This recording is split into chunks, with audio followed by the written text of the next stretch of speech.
This is a place. This is the place. This is a place. We want to talk about. This is a place. Thank you for listening to This is a Place podcast. My name is Brandon.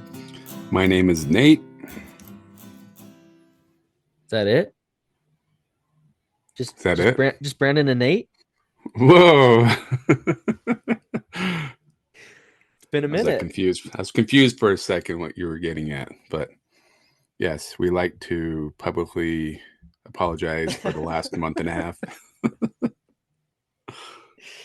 Apologize either for the last, the whole summer, or if you're a friend of the former intern, second time intern, Matt.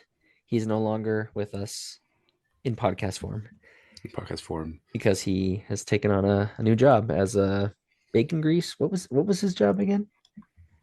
Oh, he's controlling the lights on 5400 South in Taylorsville. Yes, that's the right. Christmas street lights. That's what it looks like. Yes. People still don't know how to use that road. Drives me bonkers. Maybe with Matt's help, they'll soon be able to do so. Yes, we're very But never optimistic. fear. Matt will be back. He'll be back definitely come October. I think we've got a couple episodes that we're gonna have to have him on, whether we like it or not. So be prepared. But we also want to wish you happy International Lottery Day. Lottery? Yeah. Have you seen where the Powerball is at right now? Oh, did anybody win this week? I don't know. It's hard to keep up with because there's no chance that we win here in the state of Utah. What are you talking about? At least if we're confined to our state lines. Like if we go out of the lines, within a 2-hour drive, you can get all the Powerball tickets you want. As of right now, there is a drawing tonight, August 27th, but 815 million. Oh, can I send you a couple bucks and you go up to Pocatello for us? Get us some. Let's do it. It's fun. We can split did that it, once. halvesies. Oh my gosh. We probably talked about this before. About 10 years ago, I drove up to Evanston with my brother-in-law, and it was so fun. We sat in line at the gas station for like 10 minutes. I'm like, hey, this is ridiculous. And then somebody said, if you go down to the horse racing betting place, there was no line, and that's what we did. But it was so fun for the experience, number one. But two, people were in line at the gas station for the 10 minutes we were there. They were already talking about what they're going to spend their money on. Like they were so certain they were going to win. And nobody won. They didn't come out of Evanston. But it is fun. I do like that. I think I've mentioned before. It's fun to get on there and be like, oh, what if? And would you take the 815 in annuity payments? Annuity? Am I saying that right? Payments? Yeah. Or would you take the lump sum of 367? Well, basically it was 368 million. That's At that point, I think I just spread it out. I just spread it over the years because that's something like I've seen analysis. I've seen the analysis that it really is better to just take the lump sum. I mean, you lose a lot of money if you take the lump sum. I think it depends. I think it really depends. Like, could you really go invest $368 million wisely in a year time? Do I need 800 though? I mean, I can get by with 316. You couldn't. I mean, I don't know. What more are you going to do with annuity payments of the 816 than what you're going to do with the 300? Because you'll get like 28 million a year, so you can kind of figure out your investments, figure out what's gonna make you money. And then if you lose your 28 million one year, that's okay. You got another 28 million coming the next year. You can figure it out again. Just keep at least like 300 tucked away, 300,000. So I don't know. This should get you through a year. I don't know. It's just that's a lot of money. I don't think anybody could spend that much money. If you and I went halvesies on it, we would create some havoc. Oh, that's true. We could have some fun. We already have our We already have our inline at the gas station purchases ready to go. Yes. We already know what we're buying. We've got our Amazon cart queued up. Yes. We're going to have a year-round spirit store. Oh, heck yeah. Permanent location. No temporary banner. You know where we're going to put that permanent location? Where? The Kearns pool. Oh, yes. That is another tangent for this opening to the episode, that the Kearns pool, if you haven't heard already, just the indoor pool, the indoor right? portion, right? The indoor pool is going to be no longer as of September 6th. That's like gives you no time to say goodbye to it. Yeah, that's crazy. And instead, of all things, what would Nate? If you didn't already love and or hate pickleball, if Nate was going to put something other than a spirit store in its location, what would he put? A pickleball. Exactly. Pickleball. This one, don't get mad at me. But speaking of pickleball, I am now an affiliate of Selkirk Pickleball. Okay. Which way, kind of like in a way they sponsor you a little bit. So they send me a lot of free stuff. In exchange, I'm supposed to help them promote Selkirk. They know about the podcast. So I guess in a way they're the sponsor of the podcast now. Whoa, they're giving me free stuff. What's my benefit for this? I'm not going to let you. You have the benefit of observing me. No charge. Okay. Hey. It's fair. When have I not told you to play pickleball and you just won't do it? I told you 2 weeks ago that I finally get it. I finally understand why pickleball is fun, and I haven't gotten any invites. You haven't called me up, say, "Hey, meet you at the pickleball court." You know what I mean? They sent me like $2,000 worth of paddles and products that I can help people like Brandon learn how to play pickleball and decide which paddle's best for them. So if anybody out there wants the Kearns place opens up or a place near you, you're going to get into pickleball and you need a dealer for your addiction, I'm your guy now. I'm now a supplier for Selkirk Pickleball.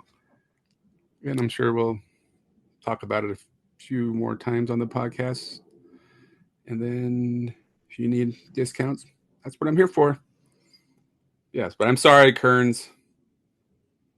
That's happening. I've heard Taylorsville Rec Center's doing something similar. Oh, really? But they're not getting rid of an indoor pool because they don't have one. Mm-hmm. They actually want to make their outdoor pool an indoor pool. So they want to cover it. Make it and then they're going to put pickleball courts next to it as well. So pickleball is they are taking over the world. And just like if you would have gone on board with the Bitcoin when I told you 20 years ago. 20 years ago? Okay, maybe I never did. Hey, we are playing the lottery right now with our crypto. Is it ever going to take off? Probably not, but it's fun to hold on to it and dream. Let's put it this way. We have a better chance of that hitting than us getting the Powerball. You're probably right. And we'll continue to dream. But queue up that Amazon cart. Brandon? Yes. We all win the lottery this weekend because that's right. Because why? We won a very small lottery the previous weekend, but we truly win the lottery this weekend with the advent of the BYU football season. I'm sorry, the advent of the college football season. I guess we'll include everybody because it's all fun. We enjoy all the games. Let the games begin. We're ready. Yeah, it was a good teaser this past weekend I only watched the Iowa State, Kansas State, Ireland debacle, but it made me really excited for this time of year and for football to officially begin. Let me ask you, next year they ask BYU and Utah. Could you imagine the BYU Utah in Dublin? Would we go? Would you figure out a way to have to, right? Oh, my wife would be all on. That'd be the first time ever she would say, I'm all in. We're going to this game. We probably already know who's playing next year, though, right? I have no idea. That's probably already a thing. I have no idea. Maybe. Well, whoever it is probably knows, but yeah, my wife would also be down for Dublin for an Ireland game. She really wants to go there. So, yeah, BYU Utah or BYU whoever, I'm in. Actually, I'd probably go to Mexico too. Any international game, I'd be like, this is a good reason to travel because I'm going to go support the team and enjoy the local sites as well. But in the meantime, we don't have to travel far. Well, to watch the home games, at least the home games, right? BYU. Yeah, and we know we talk about BYU a lot. It's no surprise that that's our team and who we affiliate with. We're going to do a little bit more of that today because we had on Jake Hatch of the Locked On Cougars podcast, amongst other things. That's how I know him the best. I listen to his podcast on the reg daily, and he was kind enough to come on and tell us about his experience with BYU and being in sports media in general, right? And kind of what we have to look forward to as this season takes off. So thanks again to Jake, and congrats on his 7-year anniversary of doing the podcast. Let's take it away. So let me start off by saying I'm a big podcast guy. Nate, you're not a big podcast guy, are you? Not really. You do a podcast, but you don't really listen. I don't even listen to our own podcast. So just if I tell you, you have to listen to this one. But, so I listen to podcasts all day. I'm especially a connoisseur of BYU podcasts. I probably am subscribed, maybe more in the football season. I'm subscribed to maybe 8 separate BYU podcasts. But one podcast I listen to every morning. I'm an everydayer, as they say. And I will let our guest today tell you a little bit about that podcast and what the name of the first one I listen to every morning is. So Brandon, you're an everydayer. You're a first listen of the day guy. I mad respect to you on this. Hi, everybody. I'm Jake Hatch, host of Locked On Cougars, your daily podcast focused on the BYU Cougars. How about that? That's what I hear every morning. First thing. A lot of practice doing this for as long as I've done it, guys. So how long have you done the Locked On Cougars podcast? Let's see. So we're recording this on August 21st. So 7 years ago yesterday, August 20th, I officially got word that I was going to be hosting a BYU-centric daily podcast for the Locked On Podcast Network. It took about a week to get everything situated, and officially August 27th will be the 7-year anniversary of said podcast. Oh. Well, that's fun. Happy anniversary. Well, thank you. I appreciate it. That's actually the day this podcast will come out. So there we go. Okay, well, perfect timing. I knew that. That's why we did this. So aside from the Locked On podcast, I mean, that's not the only thing you're involved in with BYU, and I guess we should say Utah-centric sports. What else do you have your hand in? So I am the executive producer at the KSL Sports Zone in Salt Lake City, Utah, a sports radio station that works with KSL. I've been doing that for 14 years on a full-time basis, the last 12 of which I have been the producer of DJ and PK, which is the longest-running morning show in Utah sports radio history. They're in their 23rd year, so I have produced more than half of their shows, and it's in their illustrious history. And I'm up early every morning doing a morning drive show. And then outside of that, I cover a lot of BYU. I do RSL half post-game shows for the same station. And when I'm not doing something work-related, I've got a wife and 3 kids. So I am hopping all the time, but I absolutely love what I do. Yeah, you're a busy guy. I am, but I'm blessed. Let's just put it that way, because think about it. Guys, my excuse is when I got to sit down and watch a Jazz game, Mammoth, BYU. It's work, baby. Like, sorry, right? That's the perk of all of this. You're like the BYU version of Everybody Loves Raymond, right? Yeah, sure. Let's go with that. That's perfect. Yeah, fair enough. Why BYU? How did you get into the BYU? So I grew up in a little town called Orem, Utah, which is like right next door to Provo, Utah. And my grandpa for years was the official team optometrist for BYU athletics. And the way that BYU compensated him for checking their players and coaches' eyes was to give him tickets to BYU basketball and football games. So I grew up going to games my entire life, got into my blood, and I was lucky enough to attend there for college. And yeah, it's just kind of just been in my blood literally my entire life. I guess that's the long and short of it. Similar to us. Well, not similar to us. We don't have the same experiences. What I should say is, from the beginning, we've been BYU fans, right? Born and raised BYU. Born and raised. You can say the same thing for me. It's just kind of the family legacy, I guess, in a way, because been around that university. My grandpa was around it for multiple decades. I've been around it for almost 2 decades in a professional basis, and I've been on this planet for almost 4. So, it's in the blood. I'm going to ask a controversial question, Jake. Okay. And I don't know if you're allowed to respond to this because of your affiliation, but what are your feelings on Utah? Here's the thing.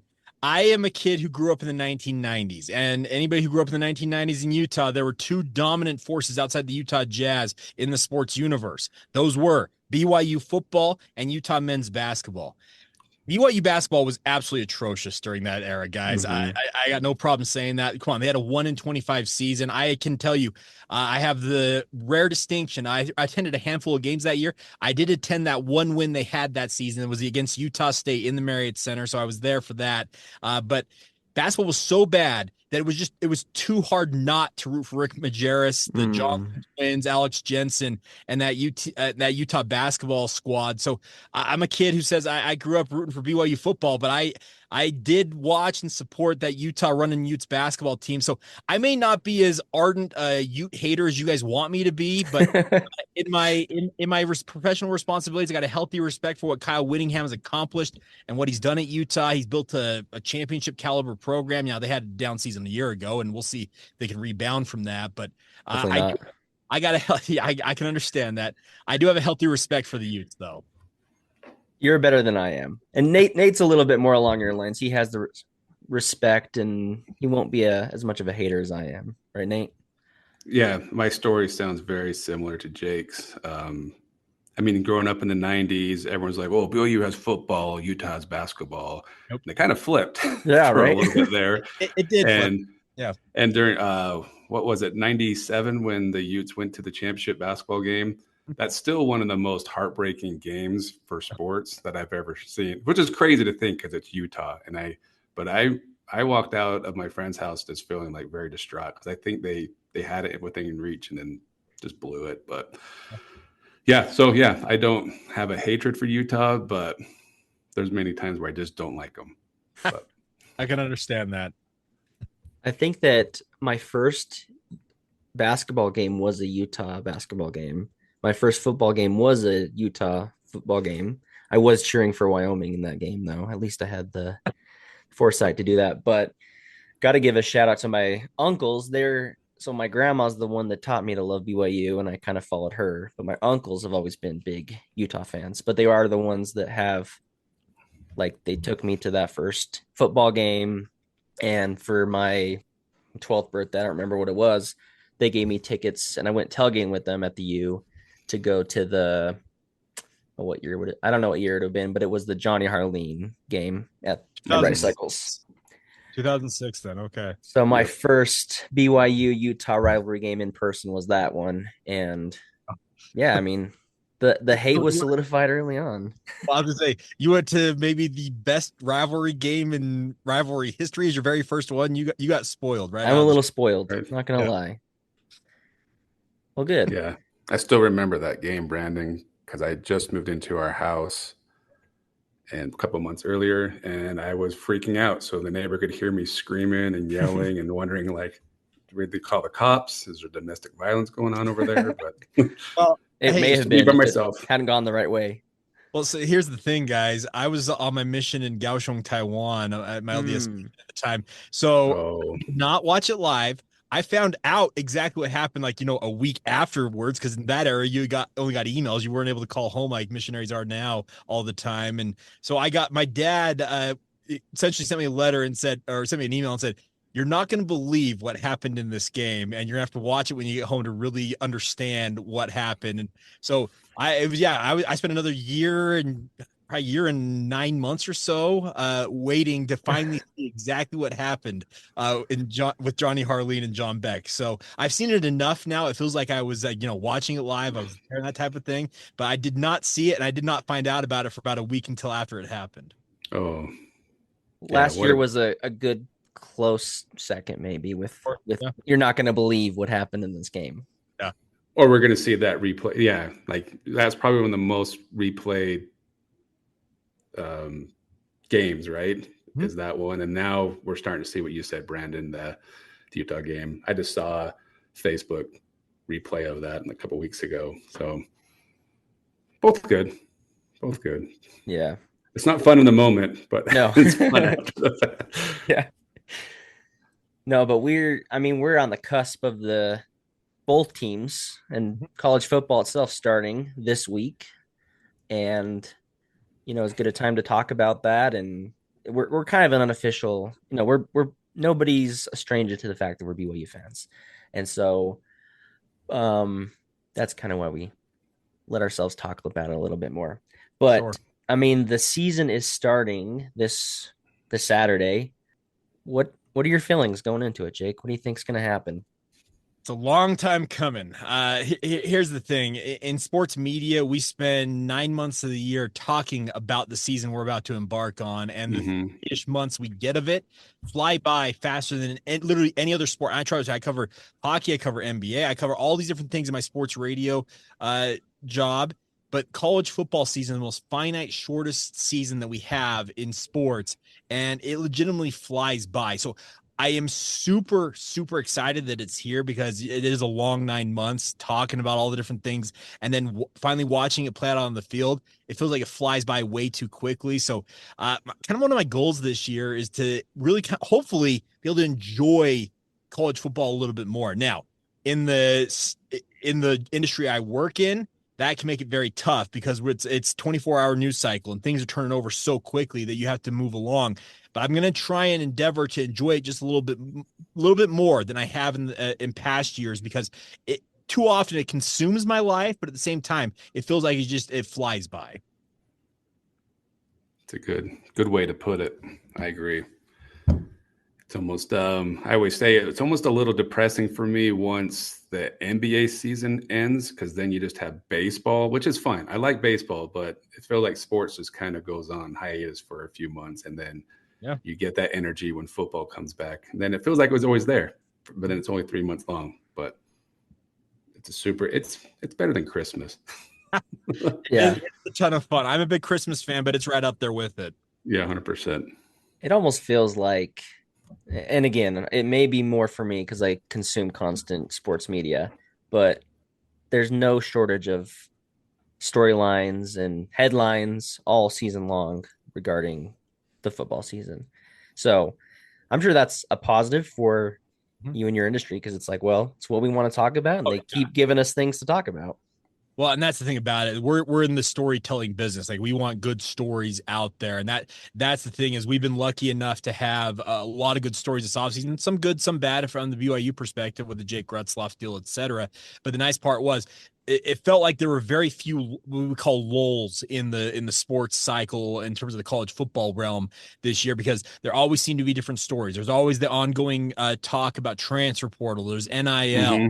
There's conference realignment, still rumors that are flowing around out there that are going to continue to dominate headlines for years to come. And then the Jake Retzloff side of things completely flipped what BYU is expected to be right on its head. And then we have a QB battle. Right. We have this guy named Bear Bachmeyer who comes in and has now earned the starting job in almost record time. So it was a really, really jam-packed offseason, all things considered. And I'm thankful for that, because it makes my job that much easier. Yeah, it's like, what am I going to talk about today? Let me just check the news. Exactly. Hopefully it's not that chaotic next season. Here's the thing. It feels like it's only getting more chaotic year by year in my world. I'm here for it. Let's see. Let's throw me what you got next, because bring it on. Had you told me that a BYU starting quarterback is going to get slapped with a civil lawsuit alleging sexual assault, that was not on my bingo card. So, it feels like at this point, anything is out there that's possible. That's true, especially like you said in the BYU world, where our rules are a little bit different than other universities, and so we're a little bit more in the spotlight when it's just day-to-day activity for other schools. Yep. Well, let me ask you this: NIL, good or bad?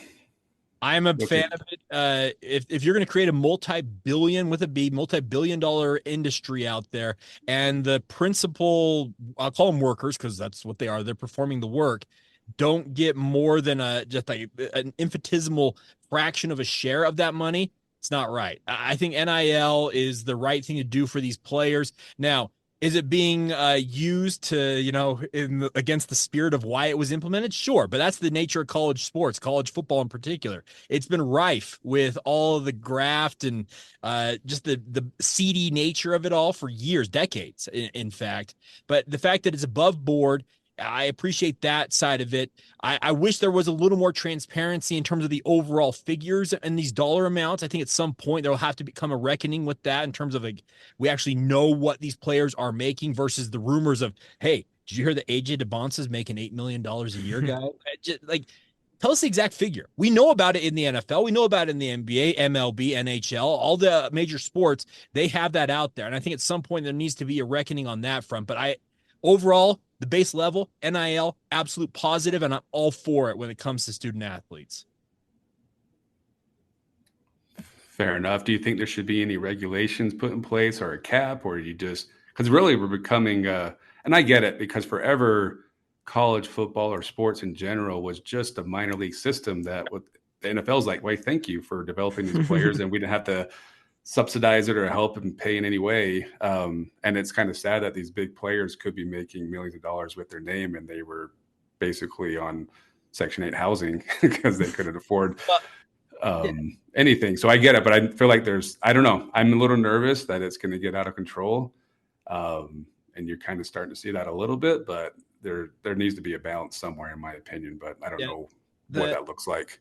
Yeah, the House settlement tried to put regulations in place, but we've all heard that the second this gets challenged in court, it may fall right apart. The ultimate long and short of what needs to happen with it, to your point, Nate, is you need to have an act of Congress. And in the partisan nature of politics these days, who knows if and when that ever comes to fruition. But all these other major sports have antitrust rules that have been codified in law that allow them to operate the way that they operate. And it feels like college sports has to get to that level in some form or fashion. Now, it's obviously a big difference that those are professionals versus these are college kids. But I think you're making the point, Nate, that we've gone to more of a professional model here. So you might as well operate as such. So talk to Congress, get whoever you need, senators, the president of the United States, House of Reps, get whoever you need on board and get something figured out. So that way everybody's playing by the same rules. Because even with the House settlement in effect, you can't tell me people aren't taking advantage of it. And in fact, I hear rumors about it all the time working in the sphere I work in. I do like the fact that they've brought things above board. The NIL Go and the like are supposed to keep things maybe a little more in check. But until there is a law or laws in place that are legitimately legal, like that's the only thing that's going to really regulate this system.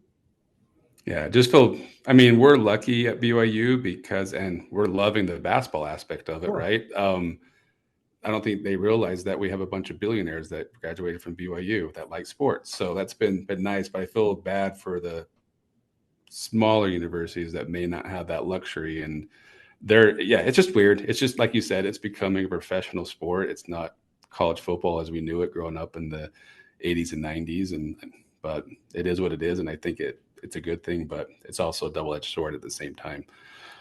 I will add this one caveat to that is that I think the future of college sports is this going to become a professional model. I hate to invoke the name of Kyle Whittingham on this podcast because I know you guys are BYU guys, but that's okay. Kyle's been right about one thing. He believes at some point that there's going to come a model where BYU, the University of Utah, insert whatever top level university that plays college football, college basketball, they will essentially separate from the university. They'll use the university's name, but it will be essentially a franchise that is playing the sports in the university's name, whereas they're currently tied to the university via legal means. I think that eventually there will come a separation at some point that they will essentially sublicense or license their logos, the school name, mascot, and the like to this franchise to play representing the university, but there won't be any, I guess, true formal, they're students. They'll actually just be athletes. And I've said for a long time, I know a number of other people out there have said it, athletes should be able to major in sports because Sports, yeah, is one thing. You're playing the sport, but you also have to be able to manage money. You got to be able to manage enforcement.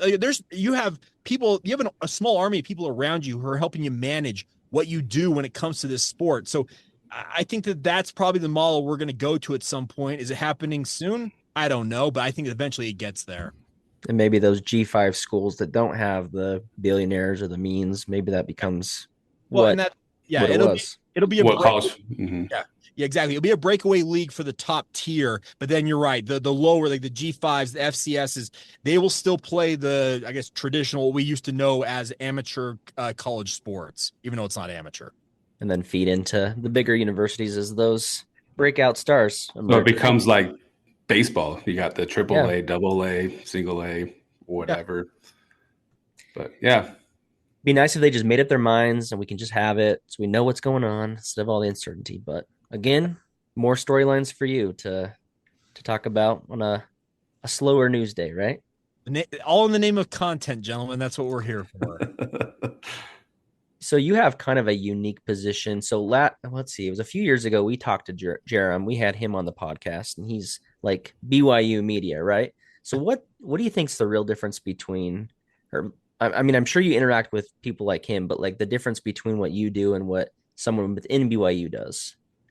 Well, in the case of Jerem's, they're university employees, so therefore they're bound by NCAA rules because they work for the school itself. And there are things that, simply put, they can't discuss. Recruiting, they can't mention recruits' names until they're actually signed with the university. They can allude to it, and trust me, they've done it multiple times. They do.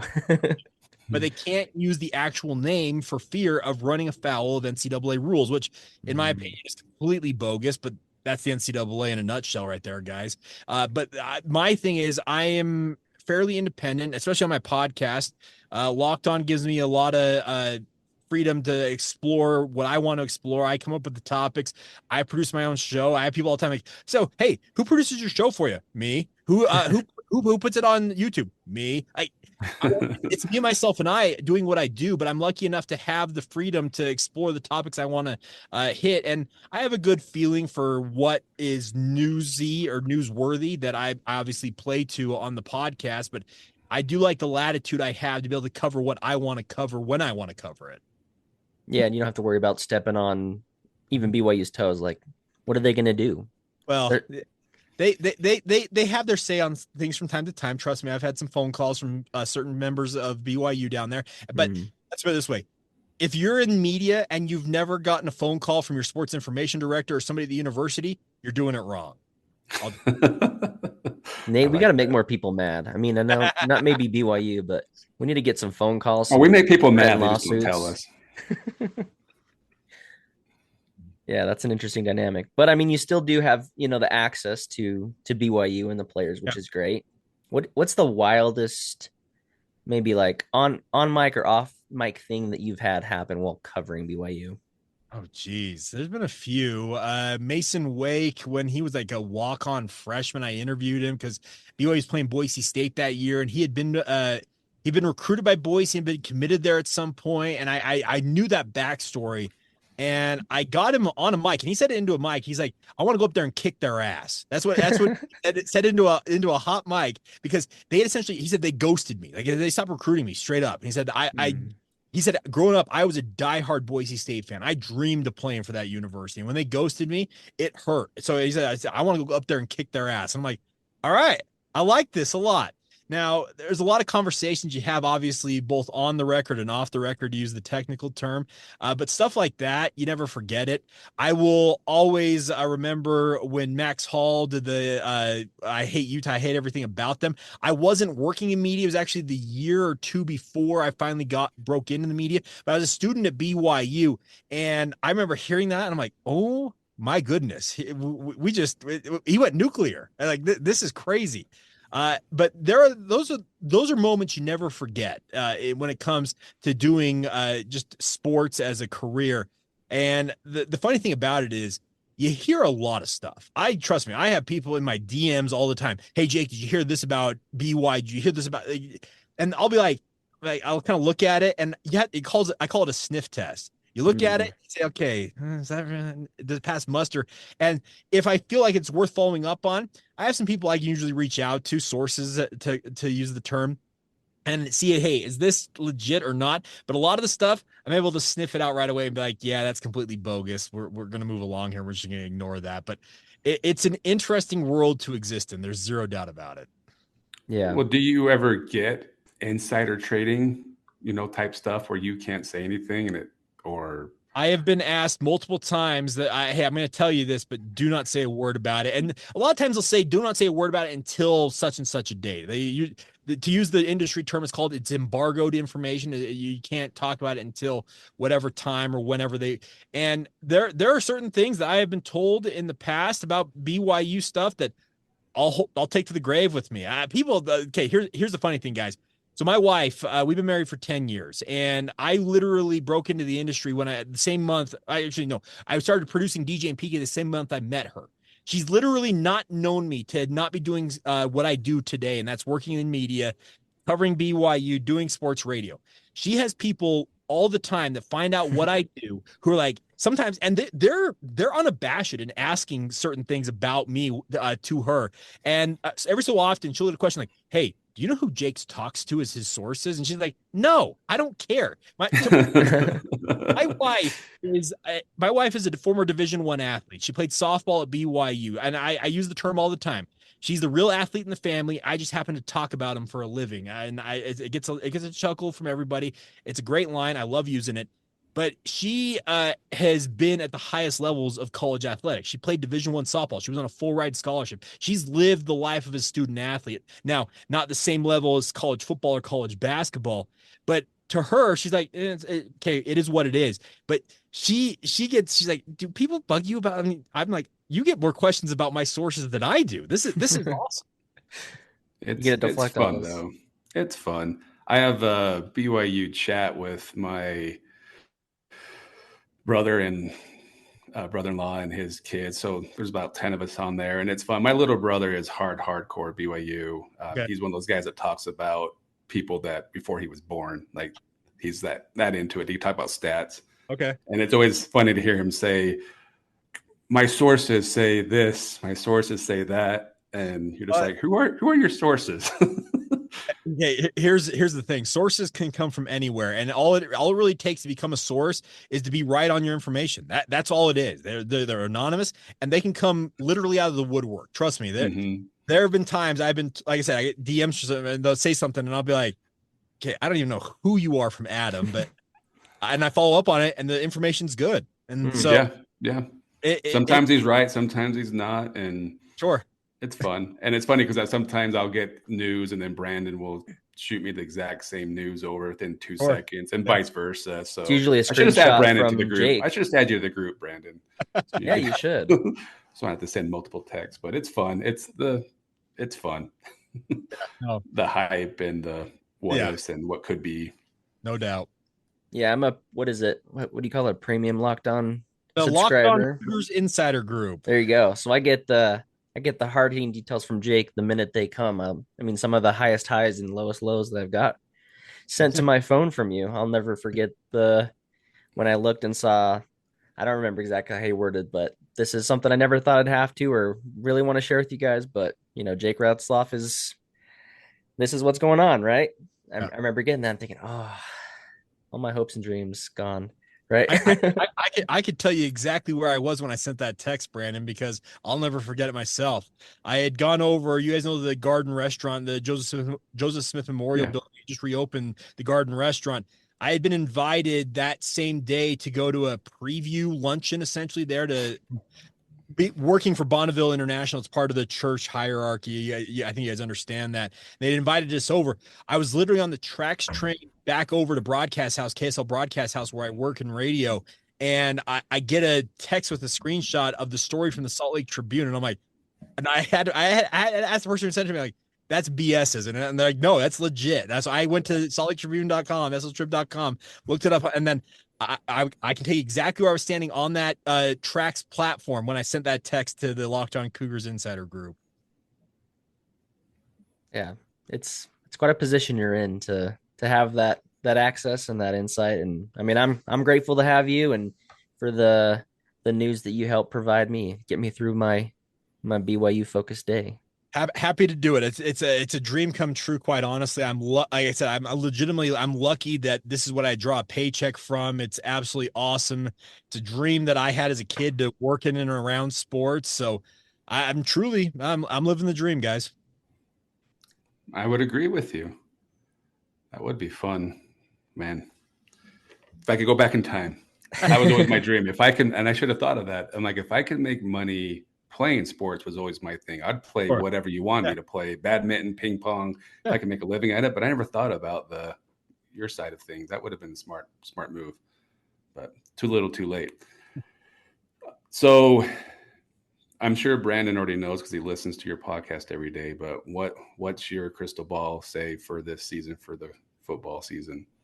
So here's the thing about BYU is I'm very curious to see how they handle everything. And what I mean by that is you got a true freshman starting quarterback here, guys. He's 19. I said he was 18. I actually found out he's 19. He's a little older, but he's never played Division I college football, particularly at the Power 4 level. He came in and in 3 weeks time officially in training camp, he overtook two guys who have got Division I starts and have multiple years of experience in BYU's offense in front of him. That speaks, I think, more to what Bear Bachmeier brings to the table versus what it says about McKay Hillstead or Trayson Bourget, because I think both of them are fine quarterbacks. I think it just screams that his upside is really, really high. So looking at that, and then looking at the veteran nature of this offense outside of him, you got two very good running backs, at least in LJ Martin and Sione Moa. Chase Roberts looks poised for maybe an all Big 12 type year. Carson Ryan, I don't think we can talk enough about, I think, how Carson Ryan's going to bring back the tight end position in vogue for BYU. I know that we've talked about that a lot over the years, hoping it would happen, but I think it's finally ready to go with him there. Offensive line looks good. And then flipping over to the defense, I think this defense is going to be downright elite. I think they're absolutely dynamite. Keanu Tanavasa, whether you think BYU tampered with him or not, he's worth whatever BYU paid or did to get him to Provo, Utah. He has been dominant in practices, and I've seen it with my own eyes. We don't get to watch full practices, but when he's been on the field in the practices, I have been there as part of the media corps that gets to go out and watch. He is unblockable in one-on-one situations. He looks like he is poised to have a monster year for BYU. So I say all of that to essentially say this.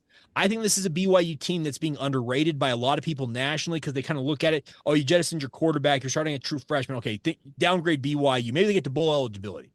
That's too low. I think that is far too low in my opinion, unless injury just absolutely decimates this squad.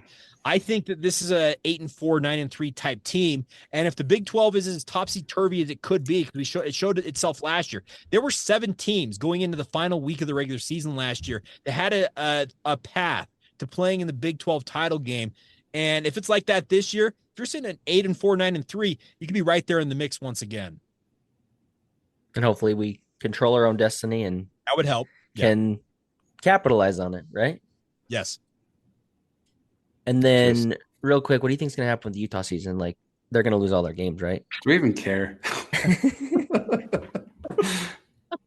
I do think Utah. In your professional opinion, zeros. I do think Utah goes to a bowl game. I'll just say that. All right. So they'll win 6 games. Maybe 5. They'll be like we need an extra team. I heard Uncle Rico's trying out. There we go. Throw a football over the mountains into Salt Lake City, baby. We'll give you one last unique question, Jake. I know you played football in high school. Not the Division I, like your wife said. Like you said, right? I pale in comparison to what my wife can do on any sporting surface. I'm a decent athlete. I will say that. I was lucky enough to play high school football because a lot of people can't even say that.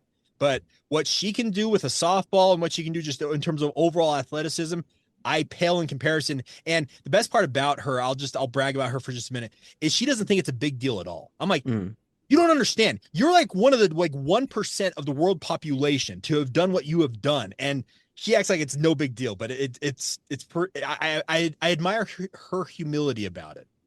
Yeah, no, that's awesome. That's great. She was able to get to that level. Yeah. I was, you played high school football. I played a season on the bench. So there you go. But if you'd had, let's say you were in these times, you were in the NIL times and you got the chance to play for BYU, what kind of NIL deal would you have liked to strike? Ooh, good question. I would probably like to strike an NIL deal with, man. And I'm not talking big money. Like, what would be the most fun for you? Most fun? Or your favorite brand or something? I don't know. I can tell you right now. I would have an NIL deal with Nike, and then I would have some partnership with some golf course so I could play as much as I wanted for free. Love it. That's a pretty good deal. Yeah. That's what I go for. Make me a Nike athlete and let me go play golf at, I don't care what golf course. Just let me play as much as I want. No questions asked.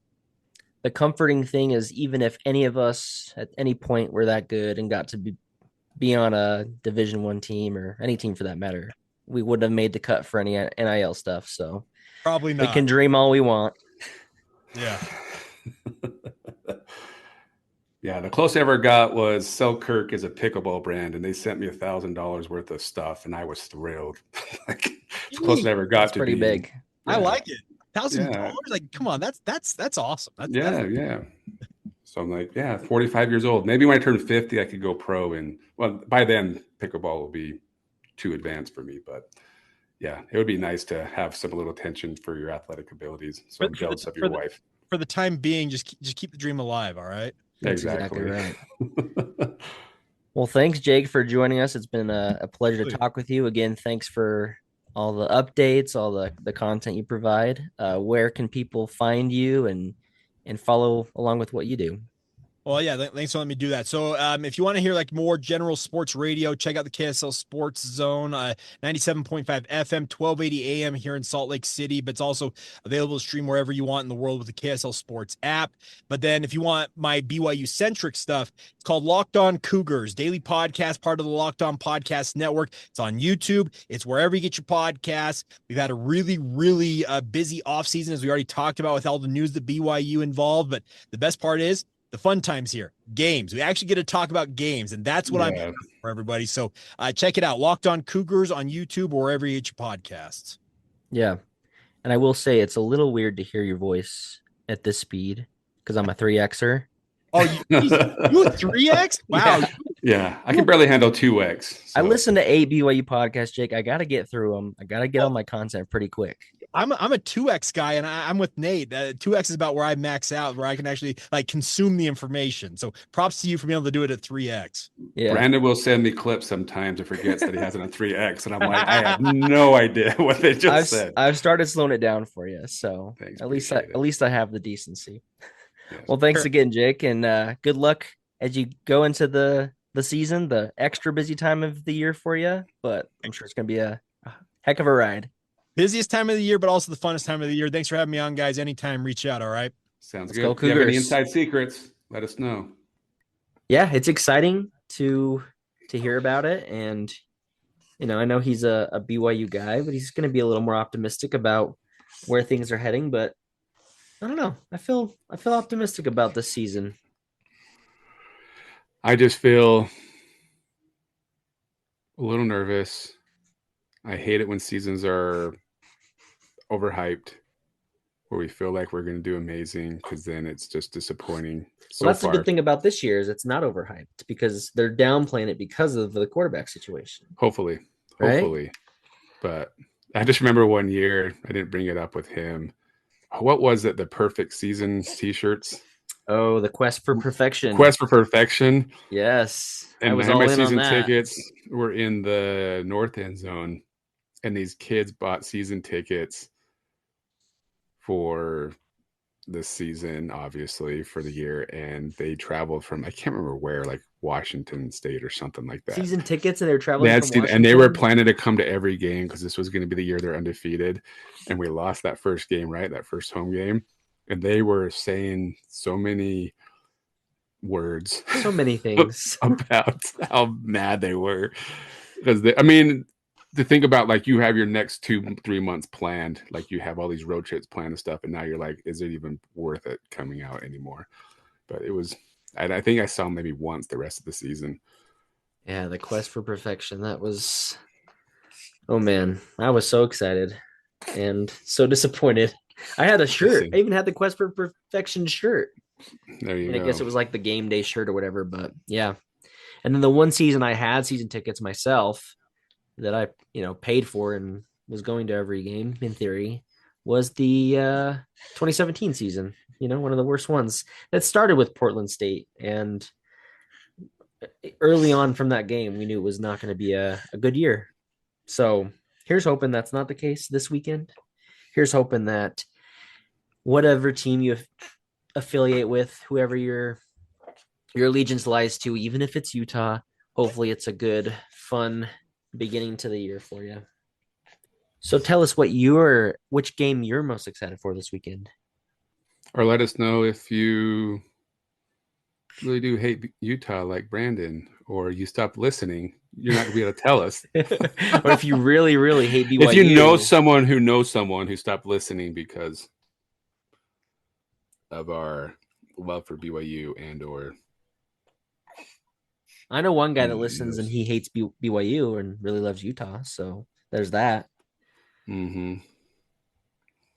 But either way, whether you love them, hate them, or think they're just okay, we appreciate you following along with us. And whatever we decide to, whether we have an intern, we talk about BYU nonstop or other sports in Utah.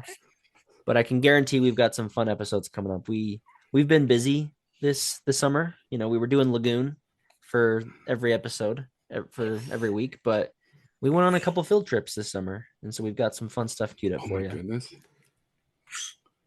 Can I make a tangent about Lagoon? You sure can. I was just looking today to see scheduling for when Frightmares and everything starts, and hopefully we have one or two another episode of Lagoon coming up in the near future. True.